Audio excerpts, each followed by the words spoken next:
Big lies about Brexit sold to Italians as Europhiles fear bloc split after UK success. Brexit lies are being sold to Italians by pro-EU media outlets as Europhiles fear the UK's success outside the bloc could spark a major split, claimed Gianluigi Paragon. Italian Senator Gianluigi Paragon claimed the mainstream media in Italy is telling big lies about Brexit. The founder of the new Eurosceptic party No Europe for Italy, Italexit, argued Europhiles in Italy fear the UK's success outside of the Brussels bloc could spark a danger. He said, usually when people talk about the United Kingdom in Italy they tell big lies. In the sense that they are always there to tell the story, that the Italian press obviously really likes, that the British regretted the referendum and Brexit. It is easy for me to recall that the British not only voted to leave in that referendum once, but the leave vote was also substantially confirmed in subsequent votes. So I think the British are still strongly convinced and have made a conscious choice. What the British have saved financially could be the subject of food for thought. I don't understand why we have to continually wake up to give Europe more and more in order to have a return of a few euros in the net balance, and certainly with those few euros you will not recover from the crisis.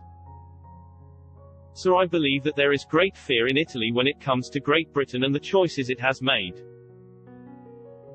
Mr. Paragon said he believes it is time for Italy to plan new bilateral agreements with third countries across the world to resuscitate its economy as an independent and sovereign nation outside of the bloc.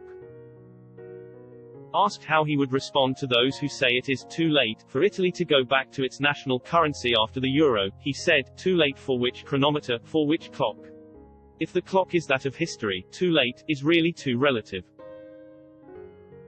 As for the difficulties that Italy would encounter, today in the European Union we are destined to become increasingly impoverished and we will be exposed to assets that the EU can't wait to apply.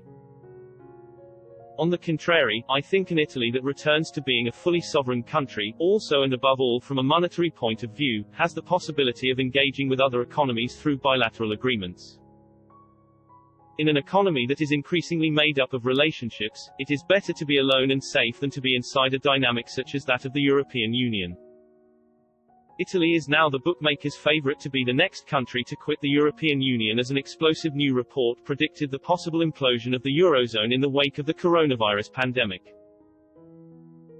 A research paper by Econpol Europe suggested Italy and the most vulnerable members of the EU's single currency bloc face being plunged into quasi-stagnation as a result of the lockdown measures to curb the spread of the virus. Its authors, Luigi Bonatti and Andrea Fracasso, said ailing economies could become serious risks of contagion if they are allowed to fail by decision-makers.